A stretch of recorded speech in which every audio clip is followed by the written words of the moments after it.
నీ పాద ఒక్క దినము గడుపుట ఎంతో శ్రేష్టము. లోకములో సమయము గడుపుట కంటెను.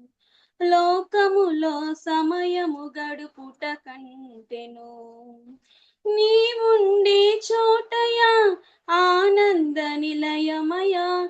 నీవుండే చోటయా ఆనంద నిలయమయా.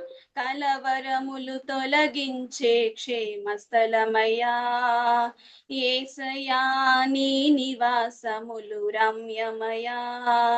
నీ మందిరములో నీ పాద సన్నిధిలో ఒక్క దినము గడుపుట ఎంతో శ్రేష్టము. లోకములో సమయము గడుపుట కంటెను. లోకములో సమయము గడుపుట కంటెను. నీ ప్రసన్నత దొరకును. సంపూర్ణ సంతోషమే లభించును. నీ ప్రసన్నత దొరకును. సంపూర్ణ సంతోషమే లభించును. నీ తేజో మహిమ నిలుచును. నీ తేజో మహిమ నిలుచును. ప్రార్థనకు జవాబు దొరుకును. ప్రార్థనకు జవాబు దొరుకును. నీవుండే చోటయా ఆనంద నిలయమయా. నీవుండే చోటయా ఆనంద నిలయమయా. కలవరములు తొలగించే క్షేమస్థలయమయా. యేసయ్యా నీ నివాసములు రమ్యమయా. నీ మందిరములో నీ పాద సన్నిధిలో ఒక్క దినము గడుపుట ఎంతో శ్రేష్టము. లోకములో సమయము గడుపుట కంటెను. లోకములో సమయము గడుపుట కంటెను. నీ ఉపదేశం దొరకును. ఏ త్రోవను నడవాలో నేర్పించును. నీ ఉపదేశం దొరకును. ఏ త్రోవను నడవాలో నేర్పించును. నీ దర్శనమే లభించును.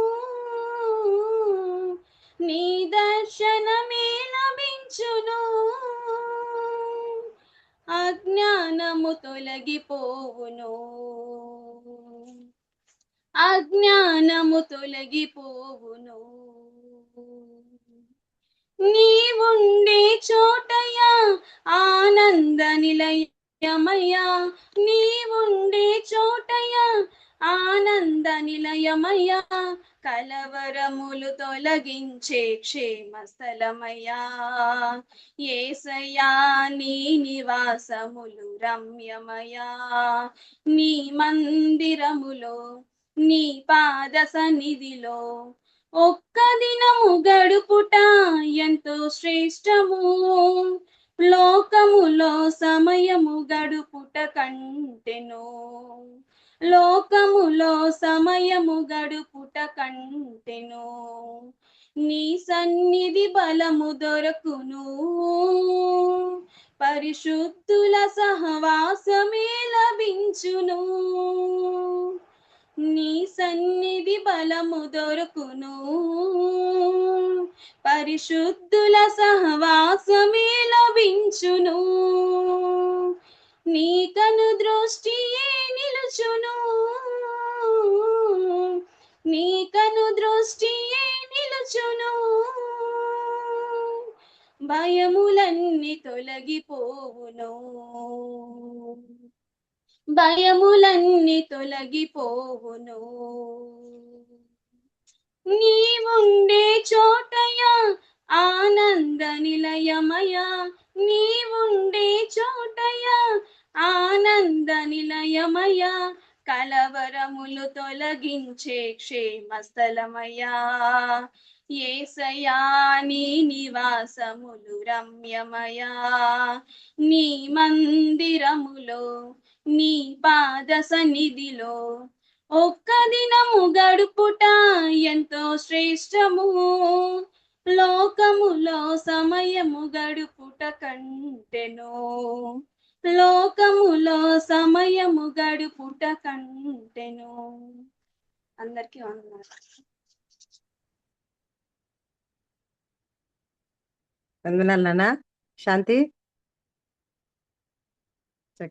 చక్కటి పాటను వినిపించిన శాంతి, వందనాలమ్మా. ఇప్పుడు మనకు మొదటి ప్రధాన ఘట్టంకి వచ్చినాము. మన హైదరాబాద్కి చెందిన ఎస్తేర్ నాగరాజు గారు అందరికీ సుపరిచితులే. మంచి వాక్య పరిచర్య కూడా చేస్తారు సిస్టర్ గారు. సిస్టర్ ఎస్తేర్ నాగరాజు గారు ఇప్పుడు వాక్య పరిచర్య చేస్తారు. ఈ సమయాన్ని ఎస్తేర్ నాగరాజు గారికి అప్పగిస్తున్నాం. సిస్టర్.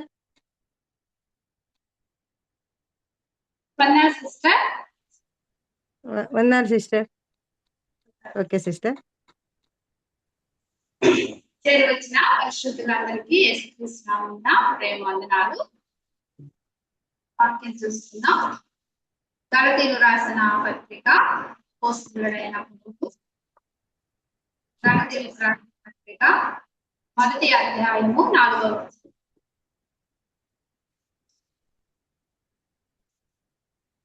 ఎవరైనా కొంచెం నాకు రెఫరెన్స్ మధ్యలో అందిస్తూ ఉండండి. గలతీయులకు రాసిన పత్రిక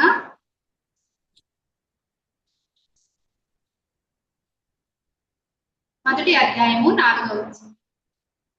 మన తండ్రి అయిన దేవుని చిత్త ప్రకారం క్రీస్తు మనలను ప్రస్తుత దుష్టకాలంలో నుండి విమోచింపవలనని మన పాపముల నిమిత్తము తను తాను అప్పగించుకునేది. తిమోతి రాసిన 2వ పత్రిక 2వ అధ్యాయము 20వ వచనం. గొప్ప ఇంటిలో వెండి పాత్రలను బంగారు పాత్రలను మాత్రమే కాక కర్రవియు మట్టివియు కూడా ఉండను. వాటిలో కొన్ని ఘనతకును కొన్ని ఘనహీనతకు ఉపయోగింపబడి ఎవడైనాను వీటిలో చేరక తను తాను పవిత్రపరచుకుని ఎడల వారు పరిశుద్ధపరచబడి యజమానుడు వాడుకొను అర్థమైన ప్రతి సత్కార్యమునకు సిద్ధపరచబడి ఘనత నిమిత్తమై పాత్రై ఉండేది. న్యాయాధిపతుల గ్రంథం 5వ అధ్యాయము 31వ వచనం. న్యాయాధిపతుల గ్రంథం 5వ అధ్యాయం. నా వాయిస్ వినిపిస్తుంది కదా? వినిపిస్తుంది. క్లియర్ గా ఉంది. 5వ అధ్యాయము 31వ వచనం. యెహోవా నీ శత్రువులందరూ అలాగుననే నశించెదరు, ఆయనను ప్రేమించు వారు బలముతో ఉదయించి సూర్యుని వలె అని పాడింది. తర్వాత దేశము 40 సంవత్సరములు నిమ్మళముగా చిన్న ప్రార్థన చేసుకుందాం. మహోన్నతుడా మహాగణుడా ఘనమైన నామమును బట్టి వేలాది వందనాలు. మా రక్షణకర్తవు, మా ప్రాణనాథుడివి. నీ విలువైన రక్తాన్ని చిందించి నీ అపారమైన ప్రేమతో మమ్మల్ని ప్రేమించి మా కొరకు ఆ ఘోర కలువరిలో పడిన దేవా, నిన్ను నీవే అప్పగించుకున్న విధానం పెట్టుకోవడానికి నీవు కార్చిన విడుదలదారుల వల్ల మా పాపములను తుడిచివేసి నిత్య జీవానికి వారసులుగా మమ్మల్ని చేశావు. నిన్ను ఎదగలేదు కానీ నీవే విశేషమైన చేత మమ్మల్ని వెతికి రక్షించవు. కాబట్టి నేను స్థుతిస్తున్నాను. మేమైతే నీ సన్నిధికి రాగలిగిన వారం బలహీనలు మీకు ఆయనను దినదినము బలపరుస్తూ మమ్మల్ని సిద్ధపరుస్తూ మీ పాద సన్నిధికి మరియమలే సాయంకాలం వేళ చేరి రావటకు మా ఎడలను భాగ్యాన్ని ఇచ్చు. బట్టి నీ వందనాలు స్తుతిస్తున్నాను. ఉదయకాలం నుండి ఇప్పటి వరకు కొనసాగిన ప్రార్థన అంతటిని బట్టి ఎన్నో విషయాలు నీ సన్నిధి పెట్టుకుంటా ఎన్ని వారు నీ అందరికి వచ్చిన త్రోసివేయని దేవుడికి కాదని ఆలకిస్తున్నావు, అంగీకరిస్తున్నావు, స్తుత్యాంశాలను మారుస్తున్నావు. బట్టి స్తుతిస్తున్నాం.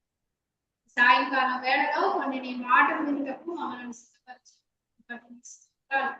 సిద్ధపడి వచ్చిన ప్రతి బిడ్డను బట్టి ప్రార్థిస్తున్నాం. ప్రతి హృదయాన్ని మీరు తెరవండి, ప్రతి హృదయంతో మీరు మాట్లాడారు.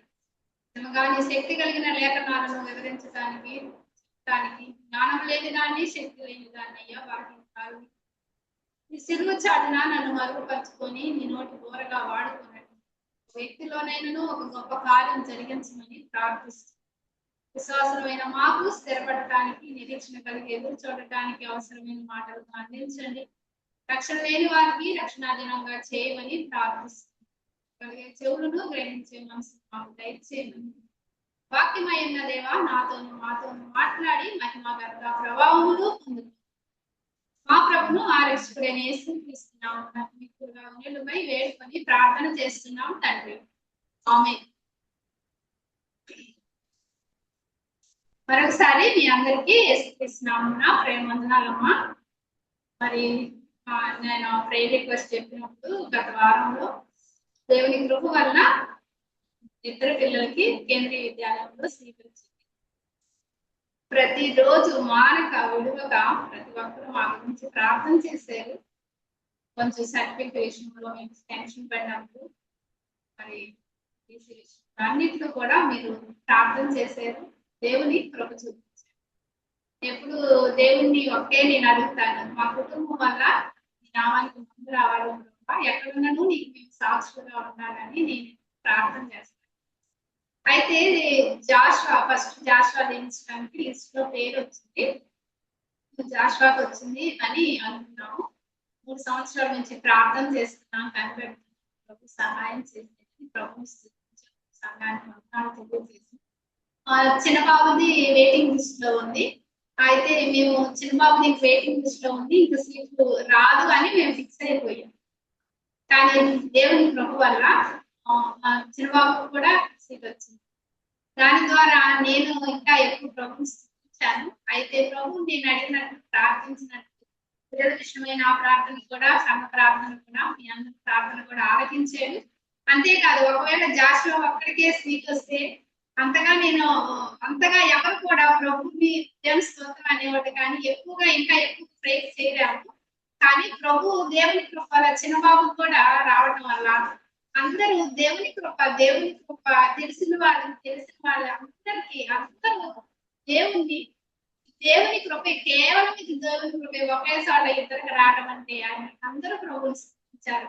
మందికి స్థలం విషయంలో కూడా మేము అలాగే ప్రార్థన చేసాం. అప్పుడు కూడా ఇలాగే చేసి ఈ విషయాన్ని గురించి జనులు విన్నప్పుడు యెహోవాను ఉత్సహించి కీర్తించెదరు అన్నట్లు ఆ విషయంలో చాలా మంది అప్పుడు కూడా అంతే అన్నారు.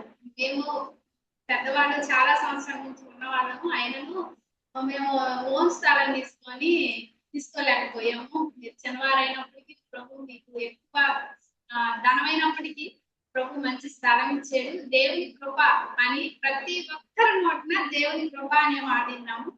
ఈసారి పిల్లలు సీటు విషయంలో కూడా దేవుని కృప అని ఈ విషయం ద్వారా ప్రభుకి ఎక్కువ మహిమ ఘనత వచ్చింది. అందుని బట్టి నేను ప్రభుని స్తుతిస్తున్నాను. ఎల్లవేళలా మా కుటుంబం గురించి నిత్యము మీరు ప్రార్థన చేస్తున్నారు. మీ అందరికి కూడా యేసుక్రీస్తునామమున ప్రేమ వందనాలు. ఆంటీ గారు కూడా ప్రతిరోజు నేను అప్డేట్ ఇస్తున్నప్పుడు చక్కగా ఆంటీ గారు కూడా చెప్పి ప్రేర్ చేయించారు. అలాగే ఈ అవకాశం ఇచ్చిన ఆంటీ గారికి కూడా ప్రేమ వందనాలు. మన వాక్యం చూసుకుందాం. గలతీయుల పత్రికలో మొదటి అధ్యాయము 4వ వచనంలో మనం ఒక వాక్యం చదువుకున్నాం కదా. ఏముంది దాంట్లో? ప్రస్తుతము ఎలాంటి కాలం ఇది? దుష్ట కాలం. అయితే ఈ దుష్ట కాలంలో నుండి మనల్ని విడిపించడానికి ప్రభు ఏం చేశాడు? తనను తానే అప్పగించుకున్నాడు. అయితే తనను తాను అప్పగించుకున్నప్పుడు, తనను తాను సమర్పించుకున్నప్పుడు మన కొరకు మనం ఏం చేయాలి? ఆయన శరీరాన్ని మన కొరకు అప్పగించాడు కదా. తానే మనల్ని విమోచించాలని తనను తానే అప్పగించాడు. అయితే ఈ దుష్టకాలంలో నుండి మనల్ని విడిపించడానికి ప్రభు అంతగా చేస్తే, ఈ దుష్టకాలంలో నుండి నశించిపోతున్న ఆత్మలు చాలా ఉన్నాయి మన ముందు. మనం రక్షింపబడ్డాం, ప్రభు సన్నిధికి వస్తున్నాం, అందుని బట్టి ప్రభుని స్తుతిస్తున్నాం. లేదా మన కుటుంబం రక్షింపబడింది, అందుని బట్టి ప్రభుని స్తుతిస్తున్నాం. కానీ మన కంటి ముందు మనల్ని దేవుణ్ణి ఎరగని ఆత్మలు, నశించిపోతున్న ఆత్మలు మన ముందు ఎన్నో కనిపిస్తాయి. వాటి కొరకు మనము ప్రయాసపడాలి. అయితే ఈ దుష్టకాలంలో ప్రభు మనకు అప్పగించిన పాత్ర, మనకు అప్పగించిన పని కూడా మనం జరిగించాలి కదా. అయితే మనము అదే తిమోతిలో రాసి చూసాం కదా, కొన్ని వెండి పాత్రలు ఉన్నాయంట, కొన్ని కర్ర ఉన్నాయంట, కొన్ని బంగారు పాత్రలు ఉన్నాయి. ఎవరి ఇంటిలో?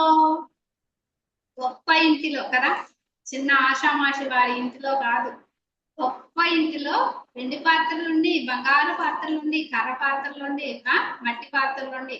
అయితే బంగారు పాత్రలుగా ప్రతి ఒక్కరూ ఉండాలని దేవుని ఉద్దేశం. దేవుని మహిమపరిచే పాత్రలుగా ఉండాలని ఉద్దేశం. మనము అలాగే న్యాయాధిపతుల గ్రంథంలో కూడా ఒక వచనం చూసాం కదా, ఆయనను ప్రేమించు వారు బలముతో ఉదయించు సూర్యుని వలె. మనం ప్రేమిస్తే సూర్యుని వలె ఉంటామంట. ఎప్పుడు? ఉదయించే సూర్యుని వలె. ఎందుకంటే రాత్రి వేళ అంతా చీకటిగా ఉండింది. చీకటి ఉన్నప్పుడు ఎప్పుడెప్పుడు ఉదయం అయ్యిద్దా అని ఎదురు చూస్తూ ఉంటాం కదా. ఉదయాన్ని వెలుగునే ఎక్కువ ఇష్టపడతారు, కానీ చీకటిని ఎవరు ఎక్కువ ఇష్టపడతారు.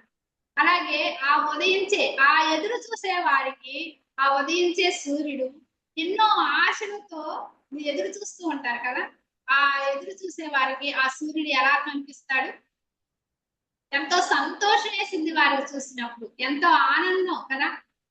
మనకంటే ఏం తెలియకపోవచ్చు, లేదా ఏ కష్టాలు, ఏ బాధలు, ఏ ఇబ్బందులు ఉండకపోవచ్చు, సంతోషంగా ఉండొచ్చు. మనం అంతగా ఎదురు చూడకపోవచ్చు సూర్యుని కోసం, కానీ సూర్యుని కోసం ఎదురు చూసేవాళ్ళు చాలా మంది కదా. రాత్రి వేళ జరిగిన తర్వాత పగటి కోసం సూర్యుని కోసం ఎలాగ ఎదురు చూస్తారో, అలాగే వారి కొరకు లాగా ఏమంటున్నాడు? బలముతో ఉదయించు సూర్యుని వల్ల. ఎవరు? యెహోవాను, ఆయనను ప్రేమించేవారు. మనం చాలా సార్లు నేను దేవుణ్ణి ప్రేమిస్తున్నాను అని చెప్పుకుంటున్నాం. అయితే మరి మనం బలంతో ఉదయించి సూర్యుని వలె ప్రకాశిస్తున్నామా, కనిపిస్తున్నామా అనేదే ఈ రోజు మన పాఠం. అయితే ఒక గొప్ప స్త్రీని కూడా మనం చూద్దాం. ప్రభు కోసం ఎలాగ సూర్యుని వలె ఉదయించింది, ప్రకాశించింది అని అంటే, అదే న్యాయాధిపతుల గ్రంథము. నేను అంతకు ముందు మీకు ఒకసారి తలంపులు పంచుకున్నాను. దెబోరా గురించి, అకాలమందు అనే అంశం తీసుకొని, అకాలమందు రఫీదోతు భార్య దెబోరా అని ఒకసారి ధ్యానం చేయడం జరిగింది. మరొకసారి మరొక స్త్రీ గురించి, అదే అధ్యాయంలో మరొక స్త్రీ ఉంది. ఈమె గురించి మీ అందరూ ఎరిగిన వారే. నేను ఎక్కువగా ఆమె ఏం చేసింది అనేది నేను చెప్పను, కానీ ప్రభు ఇచ్చిన తలంపులు కొన్ని మాత్రమే 4 అంశాలు మాట్లాడుకొని మనం ముగించుకుందాం. న్యాయాధిపతుల గ్రంథము 4వ అధ్యాయము 24 నుంచి చూద్దాం, 24 నుంచి 27 వరకు. కయీనీయుడైన హెబెరు భార్య యాయేలు స్త్రీలలో దీవెన నొందెను. గుడారంలో నుండి స్త్రీలలో ఆమె దీవెన నొందెను. అతడు దాహం అడిగెను, ఆమె పాలు తెచ్చి ఇచ్చెను. సర్దారులకు తగిన పాత్రలో మేగడ తెచ్చి ఇచ్చెను. ఆమె మేకుని చేత పట్టుకొనెను, పనివాని సుత్తెను చూటి చేత పట్టుకొని సిసేరాని కొట్టెను. వాని తలను ఆమె పగలగొట్టెను. ఆమె అతని తలను సుత్తితో కొట్టగా అది పగిలెను. అతడు ఆమె కాళ్ళ యొద్ద కృంగిపడి పరుండెను. ఆమె కాళ్ళ యొద్ద కృంగిపడెను. అతడు ఎక్కడ కృంగినో అక్కడే పడి చచ్చెను. ఇక్కడ ఒక స్త్రీ కనిపిస్తుంది కదా. ఎవరు ఈ స్త్రీ? యాయేలు. అందరూ బాగా వాక్యం ఎరిగిన వారే. నేను విషయం గమనించండి, కొన్ని అంశాలే. యాయేలు అనగా కొండమేక అన్నారు. నేను లేదు, కానీ ఈ న్యాయాధిపతుల గ్రంథము ఎక్కువగా, ఈ న్యాయాధిపతుల్లో గ్రంథం కనపడేది ఏంటంటే 4 విషయాలు కనపడతాయి. మొదటిది పాపం, రెండవది శ్రమ, మూడవది పశ్చాత్తాపం, 4వది విడుదల. 4 విషయాలు ఈ గ్రంథం అంతట్లో ఉంటాయి. ఎంతో మంది న్యాయాధిపతులు వచ్చారు, వారు పాపం చేస్తూనే ఉన్నారు, శ్రమ అనుభవిస్తూనే ఉన్నారు, మరలా మొరపెడుతూ పశ్చాత్తాపడుతున్నాడు. న్యాయాధిపతులను పంపిస్తూ ప్రభు ఏం చేస్తున్నాడు?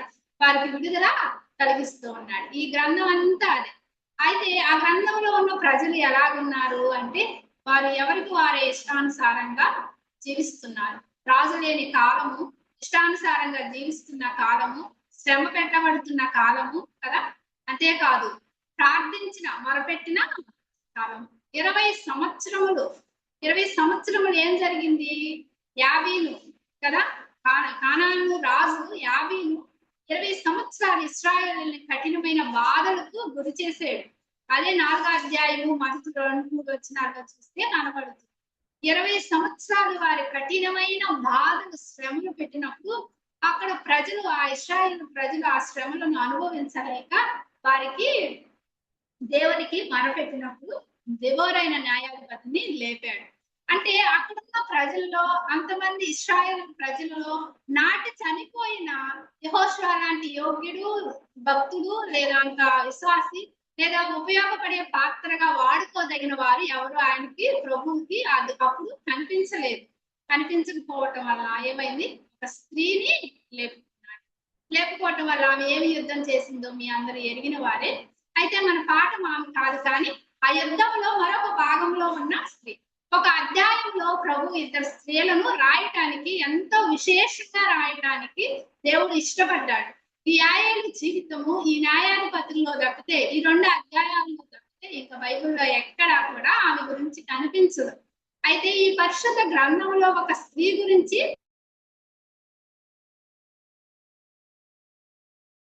రాయటానికి కదా, మనకు కూడా సంఘంలో ఎంతో మంది స్త్రీలు ఉంటాము. అయితే దేవుడు మనకిచ్చిన వరాల చొప్పున, కృపావరాలను బట్టి మనం ఉపయోగపడాలి. ఆ గొప్ప ఇంటిలో బంగారు పాత్రలుగానే ఉండగా ఉపయోగపడని పాత్రలకు ఉండాలని కోరుకోరు కదా. మన ఇంట్లో చాలా మంచి ఉంటాయి, మేలుమైనవి ఉంటాయి. మంచిగా కొనుక్కోవాలనుకుంటాం, కానీ కింద పడేస్తే పగిలిపోయే పాత్రలు కొనుక్కోవనుకో. ఒకవేళ షోగా పెట్టుకోవటానికి కొనుక్కుంటామేమో, కానీ ఉపయోగించుకోవటానికి పడిపోతే పగిలిపోయే పాత్రను మనము తీసుకోము కూడా. మన విశ్వాస జీవితం అలాగే ఉండాలి. మన భక్తి జీవితం ప్రభు ఉపయోగపడే పాత్రగా మనం ఉండాలి. దేవుని ఉద్దేశం అదే. అయితే ఇక్కడ ఈ మరొక స్త్రీ ఎవరంటే యాయేలు. ఇప్పుడు మనం చదువుకున్న 4 వచనాల్లో 24 నుంచి 27 వరకు 4 వచనాలు మనం చదువుకున్నాం. ఈ 4 వచనాల్లో ఏముంది? ఒక స్త్రీ గురించి ఎవరు రాస్తున్నారు, ఎవరు పాడుతున్నారు, ఎవరు పాడుతున్నారు చెప్పొచ్చు. ఒక స్త్రీ గురించి ఎవరు పాడుతున్నారు, ఇక్కడ ఎవరు రాశారు, లేదా ఎవరు కీర్తన పాడుతున్నారు? స్త్రీనే కదా, ఒక స్త్రీ గురించి ఒక స్త్రీనే పాడుతున్నారు. సారీ, ఆలోచన చేయండి. ఒక స్త్రీ గురించి ఒక స్త్రీ ఏం చేస్తుంది? కొనియాడుతుంది, పొగుడుతుంది, ఆమె చేసిన క్రియలను హెచ్చిస్తుంది, ఆమెని ఎంతో ప్రశంసిస్తుంది కదా. ప్రియ సోదరి, ఒక స్త్రీ ఏం చేస్తుంది? కొనియాడుతుంది, పొగుడుతుంది. అసలు ఈ దినాల్లో స్త్రీలకు లేని లక్షణమే అదేమో కదా. ఎవరికి వారే మనసులో ఒకసారి ప్రశ్నించుకుందాం. నిజంగా మన ఎదురుగా ఉన్న సహోదరుల్ని మనం కొనియాడుతున్నామా, పొగుడుతున్నామా, వారిని ప్రశంసిస్తున్నామా? వారి భక్తి జీవితాన్ని బట్టి, వారి ప్రభువులో ఎదుగుతున్న దాన్ని బట్టి, వారు చేస్తున్న ప్రభు కొరకు వారు చేస్తున్న క్రియలను బట్టి. ఇక్కడ ఈ స్త్రీ ఒక సాధారణమైన స్త్రీ కాదు కదా. న్యాయాధిపతి, ఇశ్రాయేలీయుల సైన్యం అంతటినీ నడిపిస్తున్న న్యాయాధిపతి, ఇశ్రాయేలీయుల సైన్యం అంతటిని యుద్ధానికి తీసుకెళ్లి యుద్ధ భూమిలో ఉన్న న్యాయాధిపతి, భూమిలో ఉన్న స్త్రీగా ఇక్కడ మనకి కనబడుతుంది. న్యాయం తీర్చే స్త్రీగా ఉంది కదా దెబోరా. న్యాయం తీర్చే స్త్రీగా ఉంది, ఇశ్రాయేలు తల్లిగా ఉంది, ఇశ్రాయేలును ప్రేమించింది, యుద్ధం చేతగాని వాళ్ళకి యుద్ధం నేర్పిస్తుంది కదా. 40,000 మందికి ఒక్కడికైనా ఒక్క ఈటి కానీ ఒక్క కేడము కానీ లేదంట. 40,000 మందికి ఒక ఆయుధం చేయటానికి ఒక ఆయుధం కూడా లేకపోతే వారందరూ యుద్ధం చేయడానికి సిద్ధపరుస్తుంది. అలాంటి ధైర్యవంతురాలు, అలాంటి జ్ఞానవంతురాలు, ప్రభు వాడుకుంటున్న ఒక పాత్ర కలిగిన ఒక గొప్ప స్త్రీ, గుడారంలో ఉన్న స్త్రీ గురించి ఏం చేస్తుంది? కొనియాడుతుంది కదా. మనమైతే గొప్పగా ఉండి పేరు పడుకున్న స్త్రీలను అయితే కొనియాడుతాం కదా. వాళ్ళు మంచోళ్ళమ్మా, బాగా చెప్తారు, లేదు బాగుంటారు, బాగా ప్రేమిస్తారు అంటారు. కానీ పేద స్థితిలో గుడారంలో ఉన్న స్త్రీని మనం ఎప్పుడైనా పొగుడుతామా? కనపరుస్తామా? ఆమె భక్తి జీవితాన్ని కానీ లేదా ఆమె చేస్తున్న పరిచర్యను బట్టి కానీ సంఘంలో అసలు వారిని ఒక మనిషిగా అయినా చూస్తామా? మన ఆర్థిక స్థితిని బట్టి, మనకున్న స్తోమతను బట్టి, లేదా మన ఆత్మీయ జీవితాన్ని బట్టి. కానీ ఇక్కడ ఒక స్త్రీని, ఒక గనురాలైన స్త్రీ, ఒక బాధ్యత కలిగిన స్త్రీ, ఒక మంచి స్త్రీ, ప్రభువు కోసం ఉపయోగపడుతున్న ఒక స్త్రీ మరొక స్త్రీని కొనియాడుతుంది, ప్రశంసిస్తుంది కదా. అసలు ఘనత ఇప్పుడు ఆమెకి ఏమొచ్చింది? ఒక స్త్రీకి ఘనత వచ్చింది. ఒక గ్రంథంలో ఒక స్త్రీ గురించి ఒక స్త్రీ కొనియాడుతుంది, ఘనత వహించేలాగా ఆమె ఏం క్రియలు చేసింది కదా. ఆమెకి అంత ఘనత రావటానికి లేదా ఆమె రాయగలగటం, ఎంతో మంది స్త్రీలు ఉన్నారు కదా అక్కడ. ఇశ్రాయేలీలు ప్రజలలో పురుషులే కాదు, స్త్రీలు కూడా ఉన్నారు కదా. స్త్రీలు ఉన్నారు, పురుషులు ఉన్నారు, పనివారు ఉన్నారు, చిన్నవారు ఉన్నారు, యవన పిల్లలు ఉన్నారు కదా. అన్ని ఏజ్ల వారు ఉన్నారు. కానీ ఒక స్త్రీ గురించి ఒక స్త్రీ ఏం చేస్తుంది? ప్రభు విషయంలో ఆమె క్రియలను బట్టి ఆమె ఏం చేస్తుంది? ఘనపరుస్తుంది, ప్రశంసిస్తుంది. అయితే ఎందుకు ఆమె ప్రశంసిస్తుంది? ఆమె ఏ గుణం కలిగి ఆమె ఆ రీతిగా ఆమె పొగడగలిగింది అనేది మనం చూసినట్లయితే చూడండి, సామెతల గ్రంథము 3వ అధ్యాయము 11-35 వచనం. నెనరగలిగిన స్త్రీ, సామెతల గ్రంథము 3వ అధ్యాయము 35 వచనం. కొనియాడబడు. అదే సామెతల గ్రంథం 11వ అధ్యాయము 11వ వచనం. ఎవరన్నా తీసుకెళ్ళి చదవచ్చు. 11వ అధ్యాయము 11వ వచనం. 11వ అధ్యాయం. యథార్థవంతుల దీవెనలు పట్టణంలో ఒక కీర్తి కలుగును. అదేనా చూస్తే భక్తిహీనుల మాటలు దాన్ని బోర్ల దోయును. యథార్థవంతుల దీవెన వలన పట్టణమునకు కీర్తి కలుగును, భక్తిహీనుల మాటలు దాన్ని బోర్ల ద్రోయును. చాలా అండి. యథార్థవంతుల దీవెన వలన పట్టణమునికి ఏం కలిగింది? మనం ఇక్కడ చదువుకున్న మొట్టమొదటి వచనంలో ఏమనుంది? స్త్రీలలో గుడారంలో ఉండి స్త్రీలలో ఆమె దీవెన. ఇప్పుడు ఆమె దీవెన ఆ పట్టణానికి ఏం కలిగింది? కీర్తి కలిగింది. కీర్తి కలిగింది. అదే సామెతల గ్రంథం 3:35లో ఏముంది? నెనర కలిగిన స్త్రీ కొనియాడబడు. అదే అధ్యాయము 25వ వచనం ఒకసారి చూడండి. 21వ అధ్యాయము 25వ వచనం. శాంతి 35 నడికట్టి 31వ అధ్యాయం 31 25 మా 25 అంటే 25 నడికట్లను వర్తకులకు అమ్మును, బలమును ఘనతయు ఆమెకు వస్త్రములు. ఆమె రాబో కాలం విషయమై నిర్భయముగా ఉండును. చాలు. ఇక్కడ ఏం కనపడుతుంది? బలమును ఘనతను వస్త్రాలు. ఎవరి స్త్రీ కదా? రాబో కాలం విషయమై నిర్భయముగా ఉండే స్త్రీ. ఇవేం చేసింది కదా? దీవెన అందింది. ఆమె దీవెన వల్ల ఏమంది? కూడా పట్టణానికి గుర్తొచ్చింది. రెండవది ఆ బలము ఘనత ఆమెకి వస్త్రాలుగా కదా. పురుషులు ఒకవేళ అందరూ పురుషులు అమ్మ స్త్రీ మంచిది, ఆమె యోగ్యురాలు లేదా భక్తురాలు, విశ్వాసురాలు అని సంఘంలో సంఘ పెద్దలు పొగడొచ్చు, బయట సమాజంలో ఇంటి పక్క చుట్టూ బంధువులు పొగడొచ్చు, వేరు పొగడొచ్చు. పురుషులు త్వరగా పొగడొచ్చేమో కానీ స్త్రీలు ఎవరు త్వరగా పొగడరు, ప్రశంసించరు. కానీ ఒక స్త్రీ చేత మరొక స్త్రీ కొనియాడబడుతుంది అంటే, గణపరచబడుతుంది అంటే, యోగ్యురాలుగా ఆమెను ఎంచుతున్నారంటే, ఆమె గుడారంలో దీవెన నొందిన స్త్రీగా, స్త్రీలలో దీవెన నొందిన స్త్రీలుగా ఆమెను ఎంచుతున్నారంటే ఆమెకు ఏముంది? బలము ఘనత. ఆమెకు వస్త్రాలంట. వస్త్రాలు ఏంటి కదా? తెల్లగా వస్త్రాలు వేసుకుంటే ధనులు అని మనకి విలువిస్తారు అనుకుంటాం, మనకి తెలియక. చాలా మంది విశ్వాసుల్లోనే ఈ దినాలలో అలాగున్నారు. మంచి మంచి శారీస్ కట్టుకుంటేనో లేదా మంచి నగలు వేసుకుంటేనో కదా, వెలగల వస్త్రాలు వేసుకుంటేనే లేదా మంచి కారుల్లో వస్తేనో ఘనత అనుకుంటున్నాం. కానీ ఈ స్త్రీకి ఏంటి ఘనత? ఏంటి వస్త్రాలు? మనం కట్టుకునే వస్త్రాలేంటి, ఈ స్త్రీ కట్టుకుంటున్న వస్త్రాలేంటి? ఇక్కడ బలము ఘనత ఆమె వస్త్రాలుగా ధరిస్తుంది. ఎంత విశేషమో కదా. నిజంగా ఆ స్త్రీని ఆమె పడగొట్టడం ఒక విశేషం. ఇందులో మనకు ఒక పాఠం ఉంది కదా. మనము మన సహోదరులను ప్రేమించగలుగుతున్నామా? ఒకళ్ళనొకళ్ళు యోగ్యులుగా అని ఎంచుకోగలుగుతున్నామా? మన బలము మన ఘనత మనకు వస్త్రాలుగా ఉంటున్నాయా? లేకపోతే ఆలోచన చేద్దాం, మన వస్త్రాలు ఏమై ఉంటున్నాయి?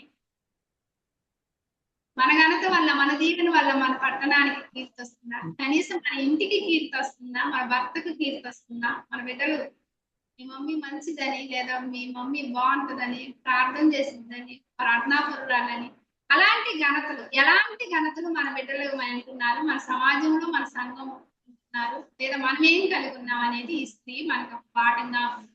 మరోదిగా ఆమె చూసి స్త్రీలలో ఏమై ఉంది? ఆమె దీవెన పొందిన ఎంతమంది ఉన్నారు స్త్రీలు? చాలా మంది ఉన్నారు కదా స్త్రీలు. వాళ్ళలో యాక్చువల్ గా అసలు దెబోరా ఎలా రాయగలిగింది? స్త్రీలలో దీవెన పొందిన స్త్రీ.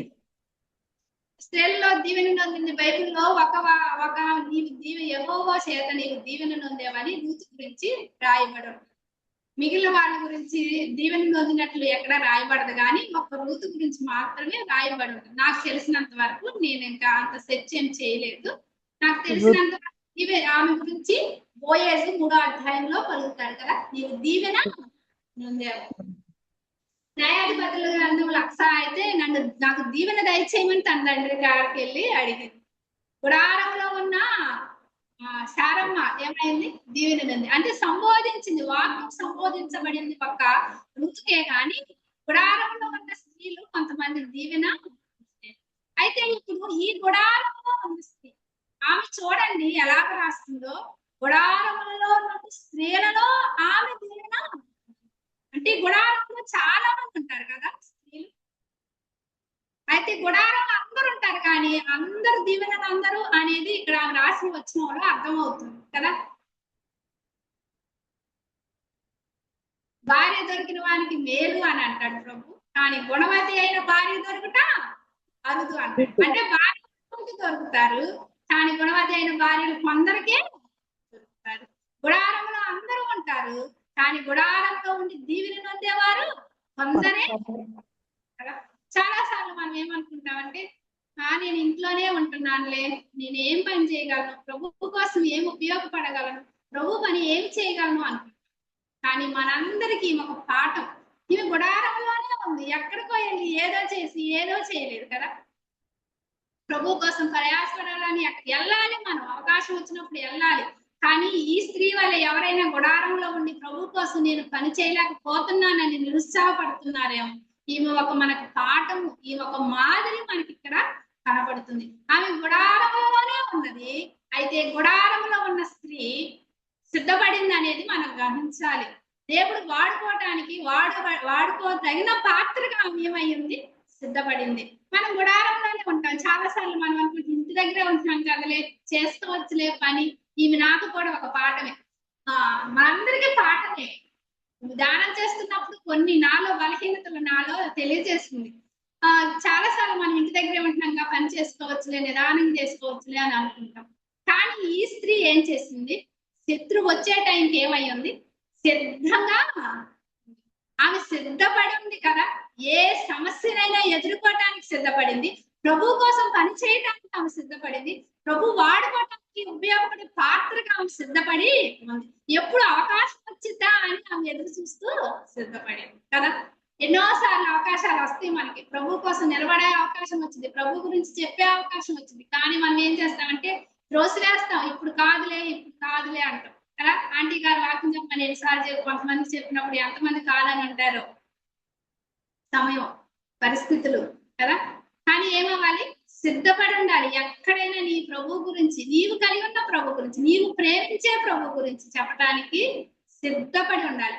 ఏ రీతికైనా ఉపయోగపడాలనుకుంటే, పని చేయాలి, పరిచర్య చేయాలి, ప్రయాసపడాలి అంటే మనం ఏమై ఉండాలి? సిద్ధపడి ఉండాలి. ఇవి గుడారంలోనే ఉంది. గుడారంలో ఉండి పనుల భారం పెట్టుకొని శత్రువు వచ్చినప్పుడు ఆమె పని చేసుకుంటూ ఉండలేదు కదా. ఆ శత్రువుని ఎదుర్కోవటానికి ఆమె ఏమయ్యింది? సిద్ధపడి మనం సిద్ధపడి ఉండాలి. అయితే ఈ గుడారంలో ఉన్న స్త్రీలలో దీవెన అమ్మా, మనం గుడారంలోనే ఉంటున్నాం, మరి దీవెన పొందుతున్నావా? ఆలోచన మన ఇంటిలో ఎన్ని దీవెన కురువై ఉందా? దీవెన అంటే ఏంటి? భౌతికంగా ఆశీర్వదించబడటమే దీవెన కాదు కదా. ఇవి దీవెన ఏంటి? ఆలోచన చేద్దాం. ఆమె దీవెనలు ఏంటి అనేది కూడా మనం కొన్ని చూసుకొని చేసుకుందాం. ఆమె దీవెన ఏంటి అనేది చూసినట్లయితే కీర్తనల గ్రంథం 91వ అధ్యాయం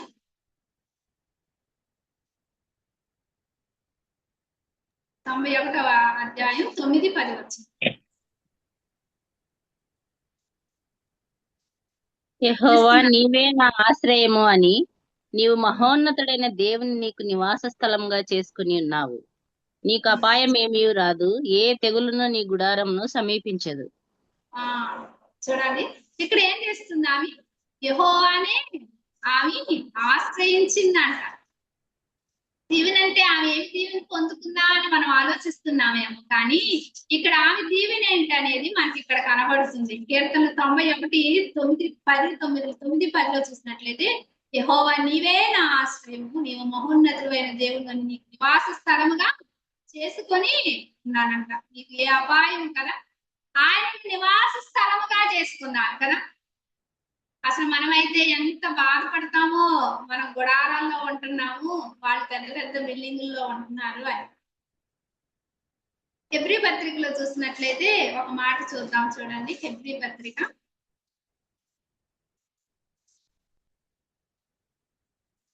8:11-9 చూద్దాం.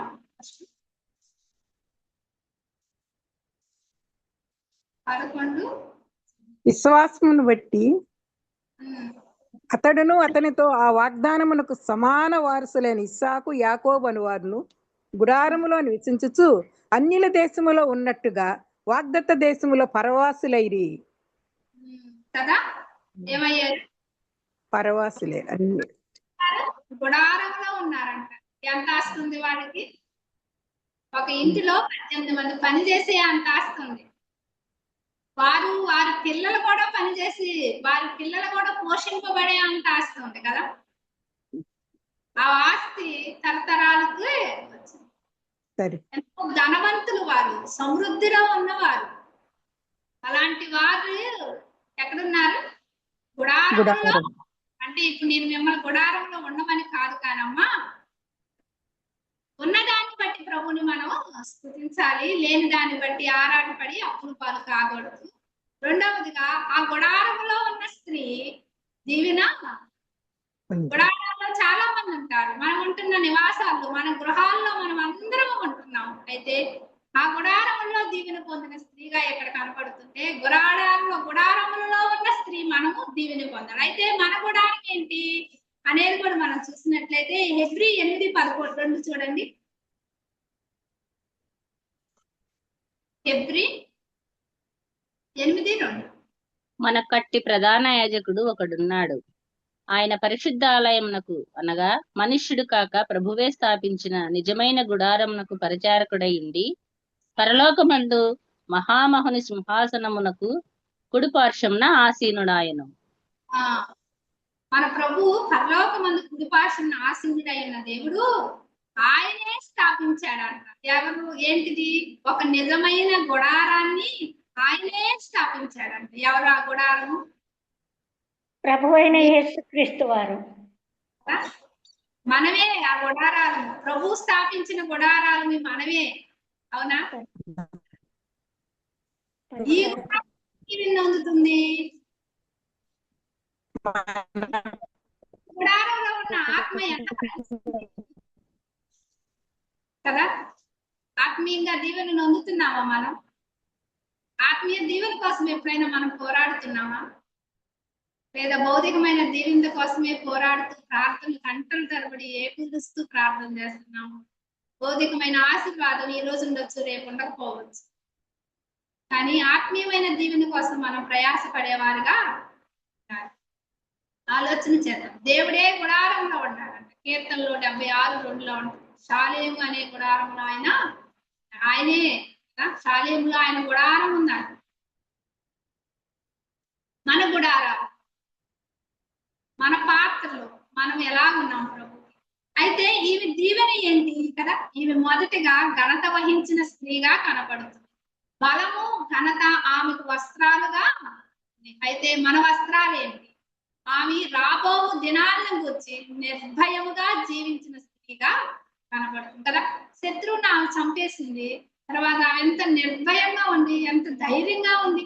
అసలు ఒక శత్రువు ఇంట్లో ప్రవేశిస్తున్నా కూడా ఆమె ధైర్యంగా ఉన్నారంటే చాలా విశేషమైన గుణగణాలు ఆమె కలిగి ఉన్నట్లుగా మనకి కనబడుతుంది. ఆమె గుడారములలో ఉన్న స్త్రీలలో దీవెనది. ఆమె దేహము అనే గుడారం కూడా ప్రభు కోసము ఉపయోగపడే పాత్రగా ఉంది. అయితే ఇంకా ఆ గుడారంలో ఏమున్నాయి అనేది చూసినట్టయితే కీర్తనలు 118:15 వచ్చిన కూడా ఒకసారి చూడండి. కీర్తనలు 118:15. నీతిమంతుల గుడారములలో రక్షణను గూర్చిన ఉత్సాహ సునాదము వినబడును. యెహోవా దక్షిణ హస్తము మహోన్నతమాయను. యెహోవా దక్షిణ హస్తము సాహస కార్యములను చేయును. చూడండి, మీకు ఆమె ఏం చేసిందో స్టోరీ మీ అందరికి తెలుసు కాబట్టి నేను ఆ స్టోరీని మరొకసారి ఎత్తి చూపించట్లేదు. సమయాన్ని బట్టి మీరు ఎరిగి ఉన్నారు కనుక నేను ఆమె లక్షణాలు మాత్రమే ధ్యానం చేస్తున్నాను. చూడండి, ఇక్కడ నీతిమంతుల గుడారములలో రక్షణ గురించిన ఉత్సాహ సునాదము వినబడును.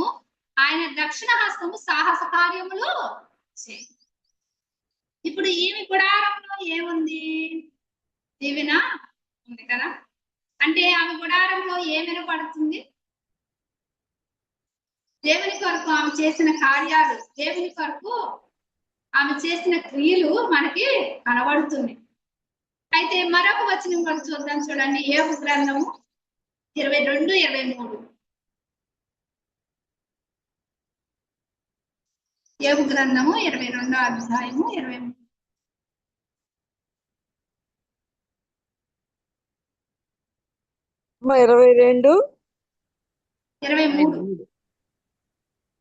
సర్వశక్తిని వైపు నీవు తిరిగిన ఎడల, నీ గుడారములో నుండి దుర్మార్గమును దూరముగా తొలగించిన ఎడల నీవు అభివృద్ధి పొందెదవు. కదా, ఇక్కడేం చెప్తుంది?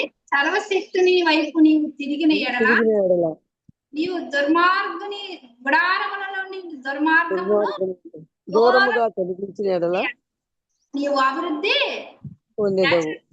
ఆత్మీయమైన విషయమే. అయితే ఆమె భౌతికంగా మనం ఆలోచించినట్లయితే ఆమె ఏం చేస్తుంది? ఆమె గుడారంలో ఒక శత్రువు ప్రవేశించాడు కదా. ఆ శత్రువుని ఏం చేస్తుంది? ఆమె దూరంగా తీసేస్తుంది. అయితే మన ఆత్మీయ గుడారంలో తీసివేయాల్సినవి ఎన్నో ఉన్నాయి. అవి కూడా మనం తీసివేసినప్పుడు మనం ఏమవుతాం? అభివృద్ధి చెందుతాం. అది కూడా మనం ఒకసారి చూడాలి, ఆలోచన చేయాలి. అయితే ఆమె చెప్తుంది, సర్వశక్తిని వైపు నీవు తిరిగిన ఎడలా. మనం దేని వైపు తిరుగుతున్నామమ్మా? ఇంట్లో ఉన్న టీవీల వైపు తిరుగుతున్నామా, లేదా ముచ్చట్ల వైపు తిరుగుతున్నామా అనేది కూడా మనం ఆలోచించుకుందాం. మనం ఏటి వైపు తిరుగుతున్నాం? ఈమైతే సర్వశక్తిని వైపు తిరిగింది, సర్వశక్తిని ఆశ్రయించింది, ఆయనని నివాస స్థలంగా చేసుకుంది. కనుక ఆమె గుడారం దీవెన, ఆ గుడారము అభివృద్ధి చెందింది. ఆమె బలమును ఘనతను వస్త్రాలుగా ధరించింది. ఆమె ఘనత వలన, ఆమె కీర్తి వలన పట్టణానికి కీర్తి వచ్చింది. ఇవన్నీ ఆమె జీవితంలో నెరవేర్చబడ్డాయి. అయితే ఇప్పుడు మనం అసలు ఆలోచన చేద్దాము. ఒక స్త్రీ చేత ఆమె స్త్రీ కొనియాడబడింది. ఏమి చేసిందని ఆమె కొనియాడబడింది కదా. అసలు ఈమె ఎవరు అనేది కూడా మనం చూసినట్లయితే హేబేరు భార్య. ఎవరు ఈ హేబేరు అని మనం చూసినట్లయితే మా మోషే మామైన ఓబాబు సంతతికి సంబంధించిన కయీనీయుడైన అతని భార్య. అయితే వీరి సంబంధం ఏంటి అంటే, వీరు ఈ యాబేను రాజు ఉన్నాడు కదా, రాజుకి ఈ వంశం వారికి కొంచెం సమాధానం ఉన్నట్లు మనకు ఆ అధ్యాయంలో కనబడుతుంది. 4వ అధ్యాయము 16-17 వచనంలో చూసినట్లయితే వారు సమాధానం కలిగి ఉన్నారని కదా. ఈమె అసలు ఎందుకు దీవెన నొందింది అంటే ఆమె చేసిన క్రియలేంటి అనేది మనకి ఇక్కడ కనబడుతుంది. ఆమె ఏం చేసింది క్రియలు అని అంటే యాక్చువల్ గా మనం ఆలోచిద్దాం. శత్రువు ఎలాంటి వాడు? చాలా బలమైన శత్రువు. ఎలాంటి వాడు అంటే ఆయనకు 900 ఇనుప రథములు ఉన్నాయంట. మీరు తర్వాత వెళ్ళిన జ్ఞానం చేయండి. 900 ఇనుప రథములు ఉన్న శత్రువు సిసేరా, యావీను రాజు, కయోని రాజు యావీను సైన్యాధిపతి సిసేరా. వారి 900 రథాలు ఉన్నట్లు కనపడుతుంది. అయితే ఇశ్రాయేలు ప్రజలు ఎలాంటి వారు? 40,000 మందికి ఈటి గాని కేడి గాని ఒక్కటి కూడా లేని స్థిరాంగంగా ఉన్నారు. అయితే ఒక 10,000 మంది సైన్యముతో బారాకు యుద్ధానికి వెళుతున్నాడు. అయితే ఇలాంటి సమయంలో ఇప్పుడు ఏం జరుగుతుంది? ఈ శత్రువు పక్షాన్ని ఎవరున్నారు? తన భర్త ఉన్నాడు. ఈ ఎవరు పక్షాన ఉంది? ఇశ్రాయేలు పక్షాన ఉంది కదా. ఆ శత్రువుతో సమాధానం ఉండాలి, సంబంధం ఉంది తన భర్తకి. కానీ ఇప్పుడు శత్రువు ఏమవుతున్నాడు? గుడారంలోకి ప్రవేశిస్తున్నాడు. అయితే ఆ శత్రువు ఏం చేసింది? నా ఏలినవాడా గుడారంలోకి రా అని చెప్పి ఇంట్లోకి ఆహ్వానించింది. యాక్చువల్ గా పాత నిబంధన కాలంలో గుడారంలోకి వెళ్ళాలంటే ఒక స్త్రీ ఉన్న గుడారంలోకి వెళ్ళేది భర్త, తండ్రి మాత్రమే అనుమతించబడింది. ఇంకెవరు వెళ్ళటానికి లేదు. కానీ ఈ స్త్రీ దేవుణ్ణి ఎరిగింది కనుక, ఇశ్రాయేలు ప్రజలను చూస్తుంది కనుక, ఇశ్రాయేలీలకు కొంచెం ఎడంగాని గుడారం వేసుకొని ఉంది కనుక ఆమెకి దేవుని భయం ఉంది కనుక దేవుని పక్షాన ఆమె నిలబడింది. భర్త శత్రువులతో సమాధానం కలిగి ఉన్నాడు కదా. భయం లేని శత్రువులని మనం చెప్పుకోవచ్చు. యావీను 20 సంవత్సరాలు కఠినమైన శ్రమను పెట్టాడు అంటే దేవుని భయం ఆయనకి లేదు, యెహోవా భయం ఆయనకి లేదు. ఇశ్రాయేలు ప్రజలను బాధిస్తే దేవుడు నన్ను శిక్షిస్తాడే అనే భయము ఆయనకి లేదు, ఆయన సైన్యాధిపతి అయిన సిసేరాకు లేదు. అయితే ఆయనకున్న రథాలను బట్టి నేను ధన బలవంతుణ్ణి అనుకుంటున్నాడు. 900 రథాలను బట్టి, ఇనుపు రథాలు.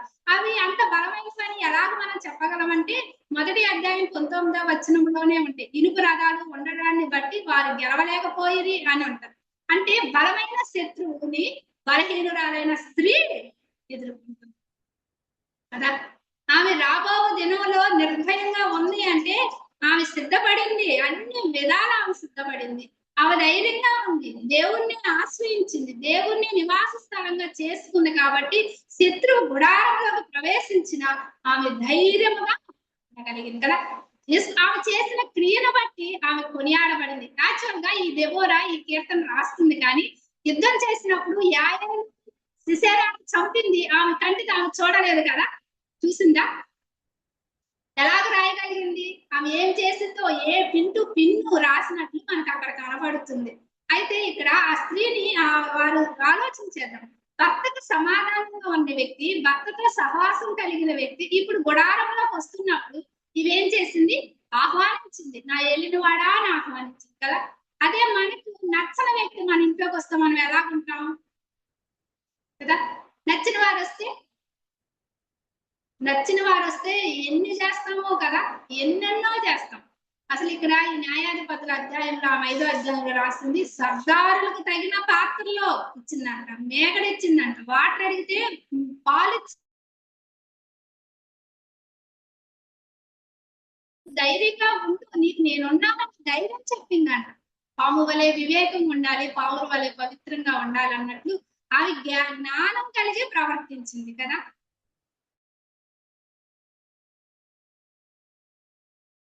నెనరు కలిగిన స్త్రీగా ఉండకుండా ఉంటే ఎంతో గొప్ప అపాయమే జరగచ్చు కదా. లేదా ఇతను నా భర్త స్నేహితులే అనుకొని ఆమె ఉండొచ్చు. మనమైతే ఆ ధైర్యం చేయము, ఆ సాహసం చేయము. కానీ ఈ స్త్రీ ఇంట్లోకి ఆహ్వానించడం కదా. పాలు మనమైతే ఇష్టం లేని వాళ్ళు వస్తే ఏం చేస్తాం? ఈ గ్లాస్ లో వీళ్ళకి వాటర్ ఇటువే ఎక్కువలే, మంచి గ్లాసులు మంచి ఏం చేస్తాము అనుకుంటాం కదా. ఆమె చేసిన క్రియ అక్కడ మనం ఆలోచించాలి. ఆమె తీసుకున్న నిర్ణయం కదా చాలా సాహసోపేతమైన నిర్ణయం ఆమె తీసుకున్నది.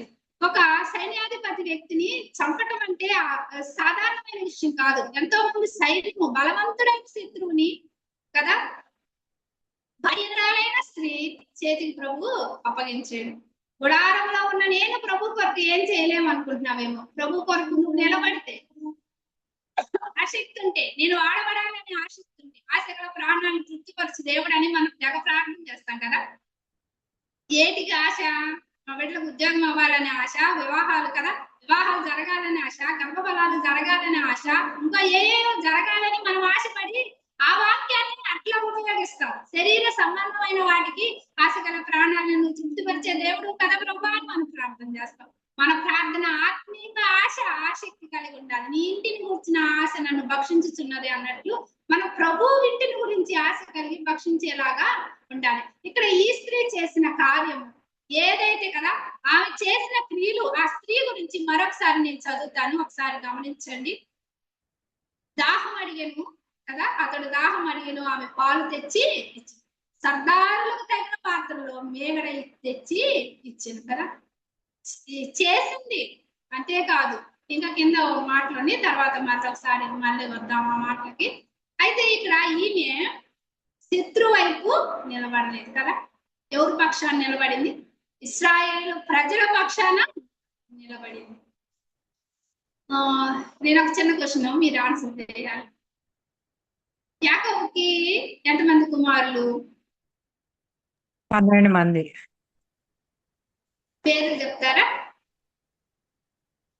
రూబేను, షిమియేను, లేవి, కదా. 12 మంది కుమారులు. మనం 12 మంది కుమారులు చెప్పమనగానే ఫస్ట్ ఎవరు పేర్లు వస్తే? రూబేను,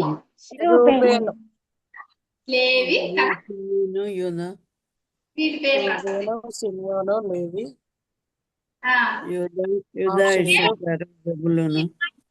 ఫస్ట్ చెప్పే 9 కుమారుల్లో 4 బలహీనతలు ఉన్నాయి, అవునా?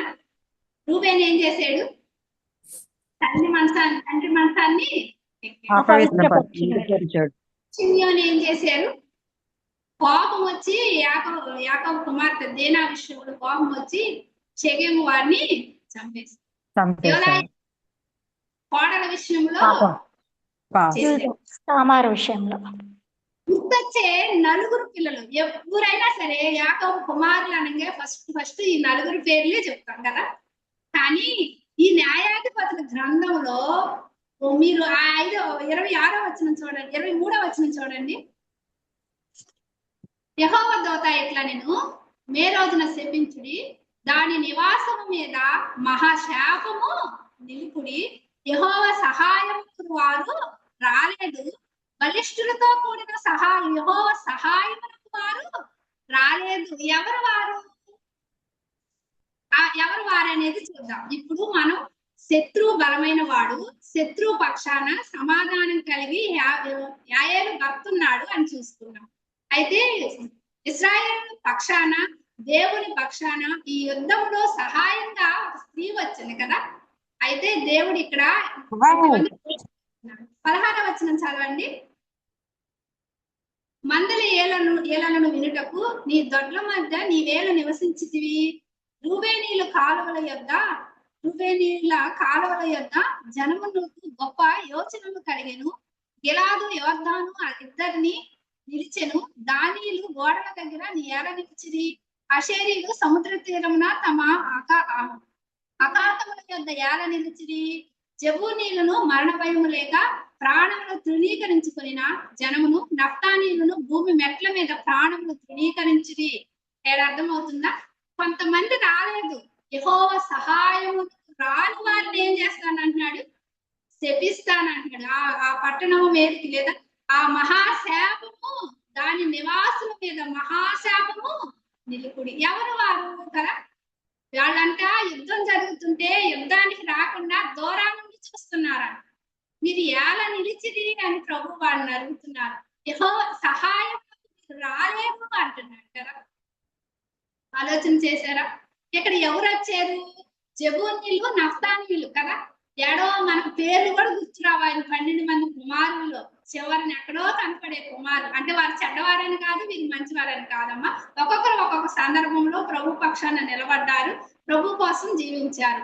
అయితే ఈ గ్రంథంలో వారు ఏం చేస్తున్నారు? యుద్ధానికి రాకుండా నిలబడ్డారంట. అదే 4వ అధ్యాయంలోనే చూసినట్లయితే 6వ వచనంలో ఉంటది. ఆమె నఫ్తాని కాదేశులో నుండి అభినోయము కుమారుడైన బారాకును పిలిపించి అతనితో ఇట్లను, నీవు వెళ్ళి నఫ్తానీలోను జెబూనీలోను 10,000 మంది మనుషులను రాబోయే పడ ఎదుకు రప్పించు కదా. 2 గోత్రాల్లో ప్రజలను 10,000 మందిని యుద్ధానికి సిద్ధము చేశారు. అయితే ప్రభువు ఇక్కడ దెబోరా కీర్తన పాడతా కీర్తన అంటుంది, రూబేనీలు వారు, దాను వారు, ఆషేరీలు వారు యుద్ధానికి రాకుండా చూస్తూ నిలిచిపోయారంట. యెహోవా సహాయముకు రాకుండా నిలిచిపోయారంట. ప్రాణాలకు తెగించి వచ్చిన వారెవరు? జెబూనీలు, నఫ్తానీలు అంట. ఆలోచన చేద్దామా. ఇప్పుడు ఈమె కూడా ప్రాణానికి తెగించి 2 తెగల వారు ప్రాణానికి తెగించి వచ్చారు. మరలా ఇక్కడ ఒక స్త్రీ కూడా యెహోవా సహాయం వచ్చింది కదా. ఆ వచ్చిన మరొకసారి చూడండి. యెహోవా సహాయములకు వారు రాలేదు, బలిష్ఠులతో కూడి యెహోవా సహాయములకు వారు రాలేదు. వారైతే రాలేదు, పురుషులే వారు, యుద్ధం చేసేవారే కదా, బలవంతులే. వారైతే రాలేదు, కానీ జబూనీలు, నఫ్తానీలు వచ్చారు. అలాగే ఇశ్రాయేలు ప్రజలకు సహాయం చేయవలసి వచ్చినప్పుడు ఒక సామాన్యమైన స్త్రీ, ఒక బలహీనమైన స్త్రీ, గుడారంలో ఉన్న స్త్రీ సహాయంకు వచ్చింది. అమ్మ ప్రియ సోదరి, చేయటకు నీవు చేయటానికి, నీకు సహాయం చేయటానికి నీకు చేతనైనప్పుడు దాన్ని చేయటకు వెనతీయొద్దు, నీ చేయాలన్నారు కదా. మనం ఏ సహాయానికి వెళ్తున్నాం? ఎవరి పక్షాన ఉంటున్నాం? ఇవి ఎందుకు దీవెన పొందింది అంటే, తన భర్త శత్రువులతో సమాధానంగా ఉన్నా, హింసింపబడుతున్నా, నష్టపడుతున్నా, బాధపడుతున్నా ఇశ్రాయేలు ప్రజల పక్షాన ఆమె నిలబడింది కాక ఆమె ఏమయ్యింది? దీవెన.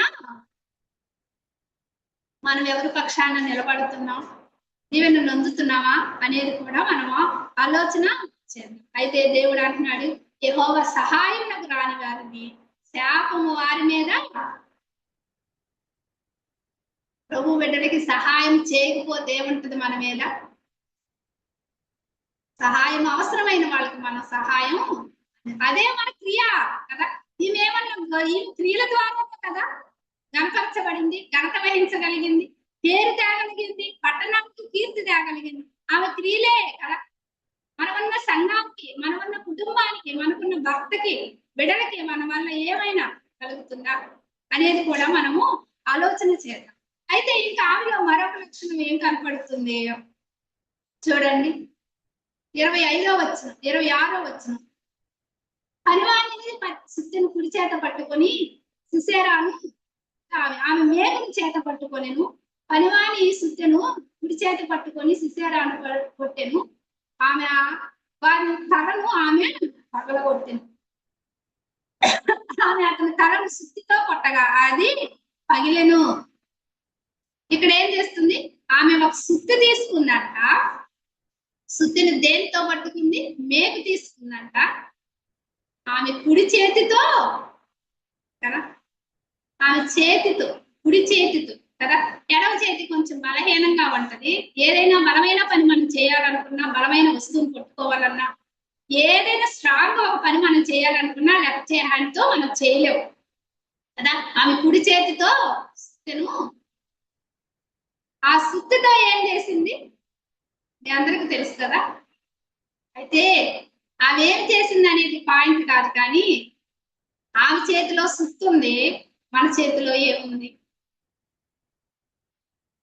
మోషే అహరోను చేతిలో కర్ర ఉంది, దావీదు చేతిలో రాయలు ఉన్నాయి, చిన్న పిల్లవాడి చేతిలో 5 రొట్టెలు 2 చేపలు ఉన్నాయి, పేద విధవరాడి చేతిలో 2 కాసులు ఉన్నాయి. అయితే మరి మన చేతిలో ఏమున్నాయి? వారికి ఉన్నదాన్ని బట్టే దేవుణ్ణి వారు గణపరిచారు. వారి చేతిలో ఉన్నదాన్ని బట్టే కదా యెహోవా అతను సహాయం చేసిను, అతని చేతిని సఫలము చేసిన అన్నట్టు ఎలియాజరు తన యజమాని గురించి చెబుతున్నాడు. అతని చేతిలో అంతటిని దేవుడు సఫలం చేశాడు. మన చేతిలో దాన్ని బట్టి సఫలం చేస్తున్నాడా? అసలు మన చేతిలో ఏముంది? ఒక కర్ర వల్ల ఇశ్రాయేలుకు విడుదల వచ్చింది, ఒక రాయి వల్ల ఇశ్రాయేలుకు విడుదల వచ్చింది, 5 రొట్టెలు 2 చేపల వల్ల అనేక మందికి ఆహారము తిని తృప్తిగా ఆకలి ఇచ్చింది కదా. ఒక పేద విధవరాలు తన జీవనం అంతయు ప్రభుకి వారు చేసిన క్రియలు, వారు అప్పగించిన చేసినవి, వారి చేతిలో ఉన్న వాటిని బట్టి ప్రభుకి ఏమొచ్చింది? ఘనత. మన చేతిలో ఏముంది? వాక్యం అనే ఖడ్గం మన చేతిలో ఉందా?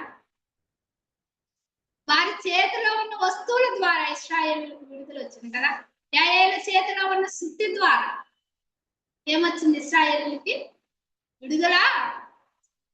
నీ చేతిలో ఉన్న వాక్యం అనే ఖడ్గం ద్వారా నీ భర్తకు రక్షణ, నీ భర్తకు విడుదల, నీ బిడ్డలకు రక్షణ, నీ బిడ్డలకు రక్షణ వస్తుందా?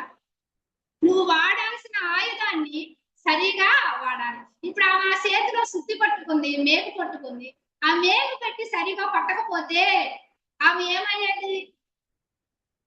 ఆ ఆయుధాన్ని గట్టిగా పట్టుకోవాలి, గట్టిగా పట్టుకొని పట్టాలి. ఇటు సైడ్ నుంచి ఇటు పట్టడం అంటే అది చిన్న విషయం కాదు కదా. కొంచెం ఇటు తగిలినప్పుడే ఆయన ఏమవుతాడు? నిద్ర లేకపోవచ్చు, ఆప్షన్ ఉంది. కానీ దేవుడే గాఢ నిద్రను కలుగు చేశాడు. దేవుడే సహాయంకు వచ్చాడు, ఆమె సహాయానికి వచ్చాడు. నేను చాలా రెఫరెన్స్ రాస్తున్నాను, సమయం లేదు కనుక చెప్పలేకపోతున్నాను. ఆలోచన చేద్దాం.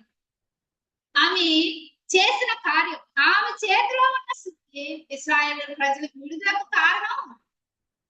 నీ చేతిలో ఉన్న వాక్యం అనే ఖడ్గం, నీవు ఉపయోగించే ప్రార్థన అనే ఆయుధాన్ని మన బిడ్డలకు, భర్తకు, నశించిపోతున్న ఆత్మలకు విడుదల కలగాలి. ఈ స్త్రీ ద్వారా మనం అదే నేర్చుకుంటున్నాం కదా. అయితే ఆమె చేసిన కార్యం, దానివల్ల దేవునికి మహిమ వచ్చింది, ఘనత వచ్చింది కదా. అయితే ఈయన చేసిన క్రియ, యాక్చువల్గా ఒక స్త్రీ ఒక పురుషుని చంపటం అంటే, ఇంటిలో ఒక గుడారంలోకి ప్రవేశించటం అంటే అది నచ్చదగిన విషయం కాదు కదా. మా ప్రియ సోదరి, ఇక్కడ మనకు కూడా ఒక పాఠం ఉంది. ఆమె మేలైనదే చేసింది. అయితే మన గుడారాలు ఎలాగుంటున్నాయి? మన గుడారంలోకి ఎవరు ప్రవేశిస్తున్నారు? ఇప్పుడు ఈ గుడారంలోకి శత్రువు ప్రవేశిస్తున్నా కూడా భయం లేకుండా ఉన్నది అంటే ఎంత ఆశ్చర్యం! యెహోవాను ఆశ్రయించింది. ఎన్నోసార్లు స్త్రీలమైన మనం చిన్న దానికి బలహీనమైతాం, భయపడతాం, బాధపడతాం కదా, కృంగిపోతాం, ఎక్కువగా తీవ్రంగా ఆలోచిస్తాం కదా.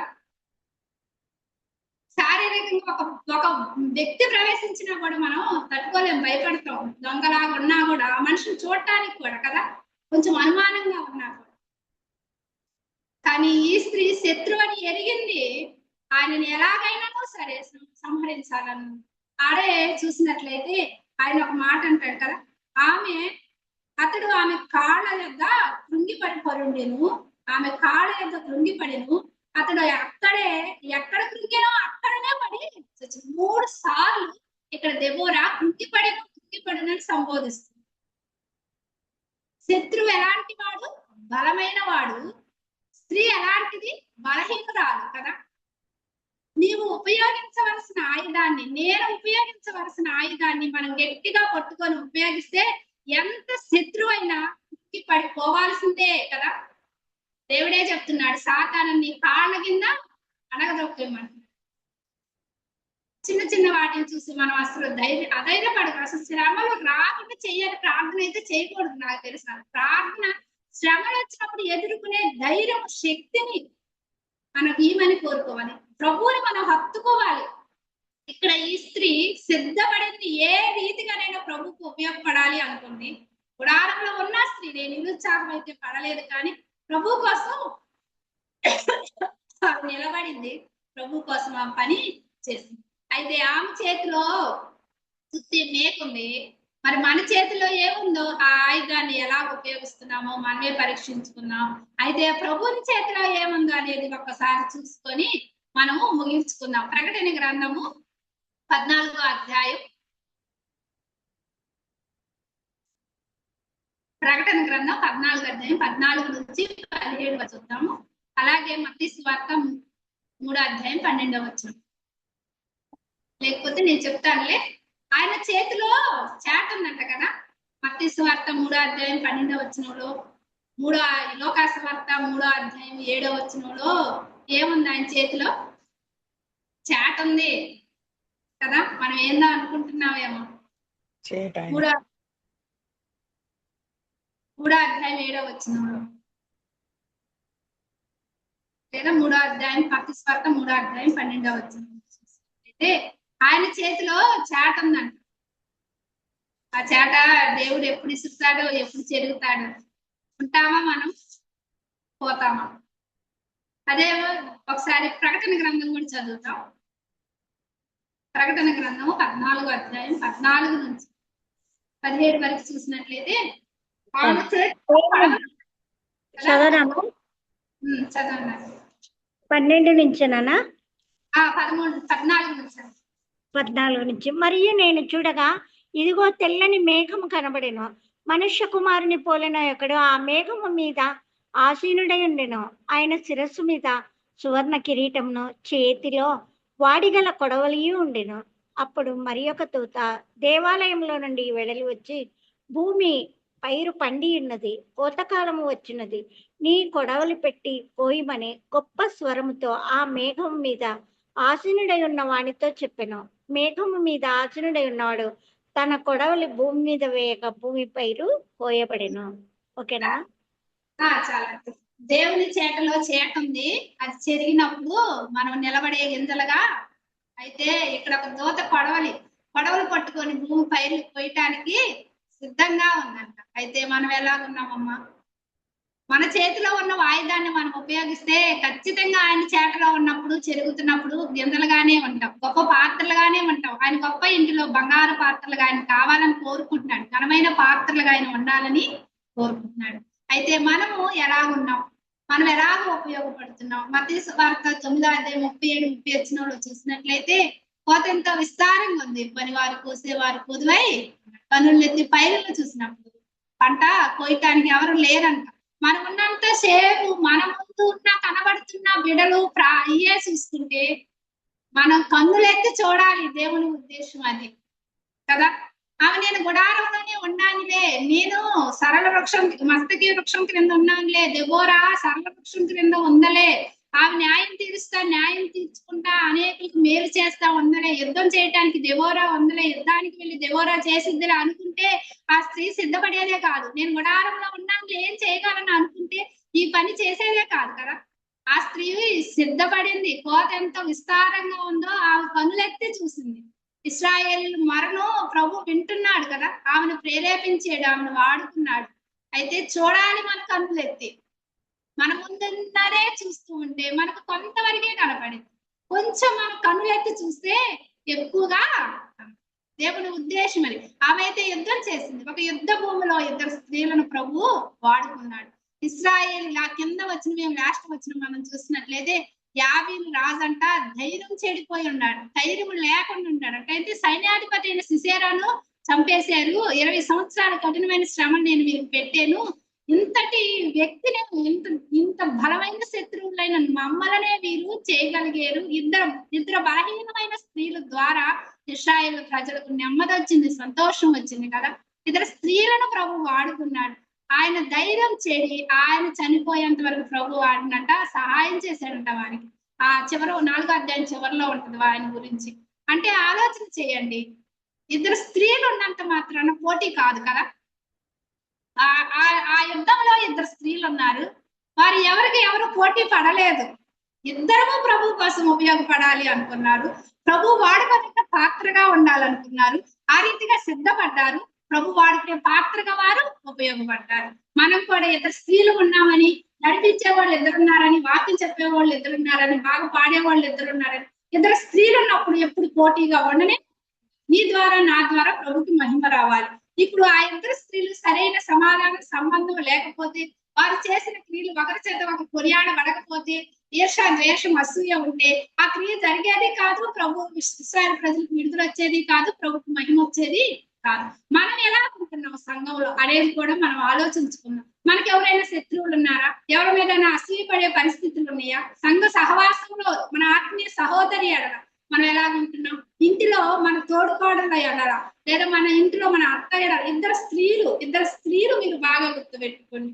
బలహీనులైన స్త్రీని బలమైన శత్రువుని చంపడానికి ప్రభు ఉపయోగించుకున్నాడు. తనను తాను ఏం చేసుకున్నాడు? మన కొరకు అప్పగించుకున్నాడు. అయితే ఆయనను ప్రేమించే వారిని ఆయన ఉదయించు సూర్యుని వలె ఉదయింపజేస్తారంట. వారు చేసిన క్రియల వల్ల 40 సంవత్సరాలు వారికి నెమ్మది వచ్చింది, సంతోషం వచ్చింది. నీ జీవితం వల్ల, నా జీవితం వల్ల, మన ఇంటిలో వారికి నెమ్మది సంతోషం, మన సంఘంలో వారికి నెమ్మది సంతోషం కలుగుతున్నాయా? మన వల్లే సంఘంలో గొడవలు అవుతున్నాయా? లేదా మన వల్లే ఇంట్లో గొడవలు అవుతున్నాయా? స్త్రీలు ఎంత నెనరగలిగి ఉండాలి. మనం వేసుకునే వస్త్రాలు మన ఘనత కావు, కానీ బలము ఘనత వల్ల ఘనతను అనే వాటిని మన వస్త్రాలుగా ధరించాలంట. అయితే ఆ ప్రియ ప్రభువు ఎంతో నెనరగలిగి, ఎంతో వినయ విధేయత కలిగి, మనను ప్రేమించి తన కలవరిలో ప్రాణాన్ని కదా నిజమైన గుడారంగా మనల్ని ఏం చేశాడు? ప్రభువే స్థాపించాడు. అయితే ఈ గుడారం ప్రభు కోసము పనిచేయాలి. ఈ గుడారం నశించిపోతున్న ఆత్మల కొరకు సువార్త ప్రకటించుటే మన యుద్ధం. వారి యుద్ధం అయితే ఇశ్రాయేలు రక్షణ కొరకు ఆ రోజు సిసేరాతో యుద్ధం చేశారు, కానీ మన యుద్ధం ఏంటి? మన సహాయానికి వస్తున్నావా? ప్రభు బిడ్డలకి అనేది కూడా మనం ఆలోచన. కోతంతో విస్తారంగా ఉంది, కోసే పనివారు పంపుకు వేడుకోమని ప్రభు చెప్తున్నాడు. అయితే ఆ పంపేవారిలో, పంపబడే వారిలో మనం ఉండాలి, మన బిడ్డలు ఉండాలి అనేది కూడా తల్లిగా మనం ఆశ కలిగి ఉండాలి. నశించిపోతున్న ఆత్మల ఎడల మనం భారం కలిగి ప్రార్థన చేద్దాం. ప్రభు ఇచ్చిన వాక్యాన్ని దీవించి ఆశీర్వదించుగాక. మీ అందరికీ యేసుక్రీస్తు నామమున ప్రేమ వందనాలు. వందనాలండి. వందనాలు. వందనాలు సిస్టర్. మన ఇప్పుడు సహోదరి మనకు మంచి కోణంలో చాలా సార్లు వింటున్నాము. ఇది చాలా మంది చాలా రకాలుగా చెప్పినారు, కానీ సిస్టర్ ఇంకొక కొత్త కోణంలో అంటే ఒక ఇద్దరి స్త్రీల మధ్య పోటీ ఉండకూడదు అనేది బాగా తీసుకొని వచ్చినారు. మరి ఫిలిప్పి సంఘంలో కూడా యువదియ సుంటికేసు మధ్య పోటీ ఉన్నట్లు పౌలు కూడా అంత గద్దించి, అంటే శృతిమెత్తగానే అన్నాడు. అయితే పోటీ ఉన్నట్లయితే కనిపిస్తుంది మనకి కదా. ఎందుకో స్త్రీల మధ్య పోటీ వస్తా ఉంది సంఘాలలో. ఒకరినకంటే ఒకరు ఘనముగా ఎంచుకోవాలా. ప్రభు వాడుకుంటున్నప్పుడు ప్రభువును బట్టి మనం ఒకరికంటే ఒకరిని ఘనముగా ఎంచినప్పుడు సంఘము క్షేమాభివృద్ధి చెందుతుంది. సంఘ క్షేమాభివృద్ధి కొరకు మనం పాటుపడాలి. సంఘ క్షేమాభివృద్ధి అంటే ఆత్మల సంపాదనే. ఆత్మల సంపాదన కొరకు ఆ కాలంలోనే ప్రభు స్త్రీలను వాడుకున్నాడు, ఇప్పుడు ఇంకా ఎక్కువగా వాడుకుంటూ ఉన్నాడు అనమాట. స్త్రీలని చిన్న చూపు ఆయన చూడలేదు. ఆయన బలహీనమైన ఘట్టమైనప్పటికీ తన చేతిలో బలమైన ఆయుధాలుగానే వాడుకున్నాడు. సంసోను చేతిలో ఒక ఎముక, అహరోను చేతిలో ఒక కర్ర, దొరకా చేతిలో ఒక సూది, అలాగున ఈమె సిసెరను చంపే విషయంలో ఆమె చేతిలో ఒక సుత్తె కదా. అంటే తన యొక్క ఆయుధాలను ఆయన తన యొక్క ప్రజల యొక్క విజయము కొరకు, అంటే సాతాను మీద విజయం సాధించాలంటే మనము కూడా ఆయుధాలను కలిగి ఉండాలా. మన క్రొత్త నిబంధన ప్రకారం మన ఆయుధాలు ఏవి చెప్పండి? మన ఆయుధాలు సత్యమను దట్టి కదా. మనం ఆత్మ యొక్క ఇదిని మనము ప్రార్థన, పట్టుదలతో కూడిన ప్రార్థన, ఇవన్నిటిని మనము సర్వాంగ కవచముగా ధరించుకోవాలని పౌలు మనకు నేర్పించి ఉన్నాడు కదా. ఇవి ఆత్మీయమైనటువంటి ఆయుధాలుగా పౌలు చాలా వివరణగా చెప్పినాడు. అవి చాలా చక్కగా మా సిస్టర్ గారు వివరించినారు. ప్రభునామంలో మీకు వందనాలు సిస్టర్. మంచి వివరణ మాకు మీరు ప్రభువుని బట్టి మాకు ఇచ్చినారు. ప్రభు కూడా మాకు దయచేసినాడు. ప్రభు మరొకసారి వందనాలు చెల్లిస్తున్నాను.